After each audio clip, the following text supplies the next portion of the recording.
welcome to Con Corner. I'm Tina, and today we're going to have fried chicken livers, and we're going to have them with a creamy gravy. But we're going to make this a paleo gravy, so it's dairy free, and it's also going to be, I guess, gluten free. So I hope that you'll come and join us. Thanks for stopping by. Be right back.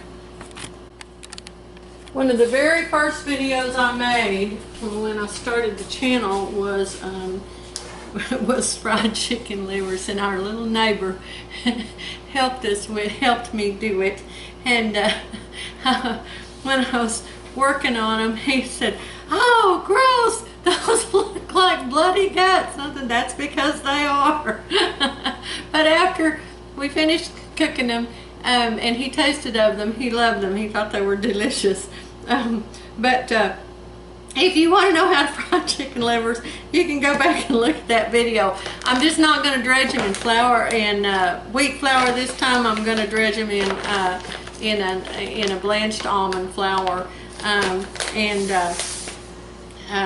so now what I'm going to do is I'm going to get my my cauliflower steaming. I have to steam my cauliflower to make my sauce with. So I'm going to steam my cauliflower, fry my onions, fry my livers, get my onions all cut up, get them ready to start, and then I'll be back and we'll start on our sauce.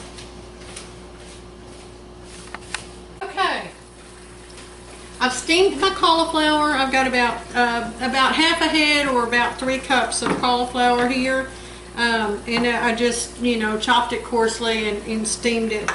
I'm going to add when I fried my livers, I also sauteed my onions, because we like onions with our livers, and I saved out about the equivalent of 1 medium onion, and it's sauteed too, and they're right here, they're soft. And now I've shaken my can of coconut milk. By the way, we're discovering there's a lot of difference in brands of coconut milk. So if you try one and you don't like it, or you don't like the recipe with it, try a different brand. I've actually been buying, my pantry looks crazy because I've been buying one brand at a time of every brand I find to see which ones I like the best. I'm going to add, I've got 1 cup of chicken broth here, and I'm going to add 1/4 cup of coconut milk. You can add more coconut milk and less broth if you want to, maybe a little extra dab just for funsies.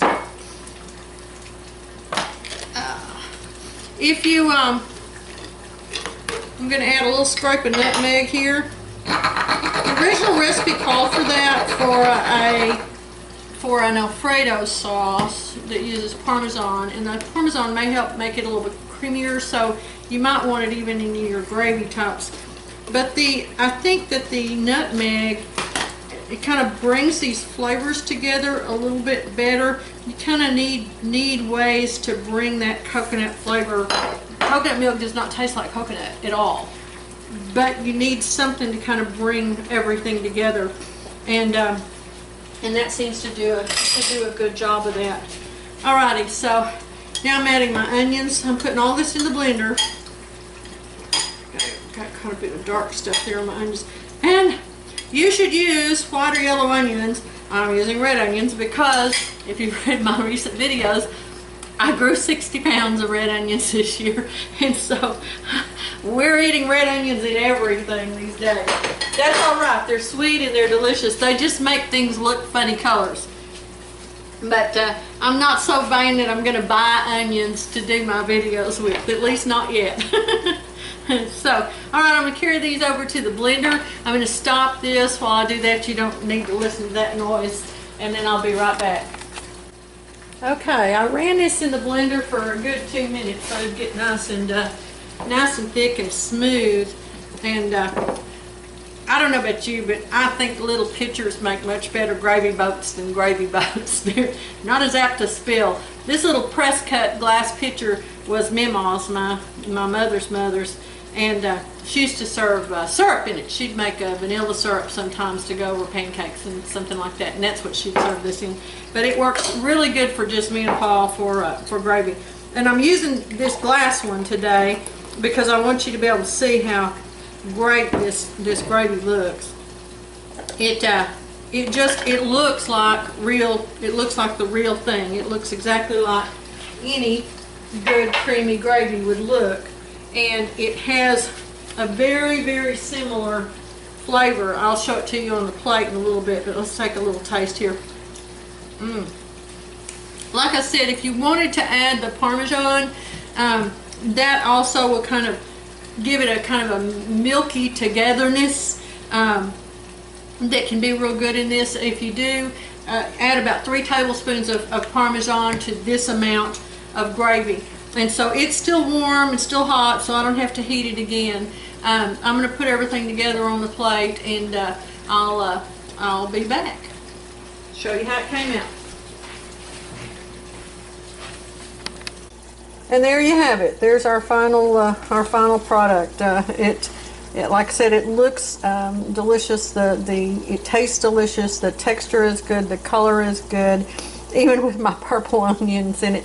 The bread is one of the hamburger buns that I did a video the other day on. This is a paleo hamburger bun made with almond flour, and it's just works beautifully. And we don't tell Paul, but I think it tastes like a good substitute for cornbread, so it's great with this meal.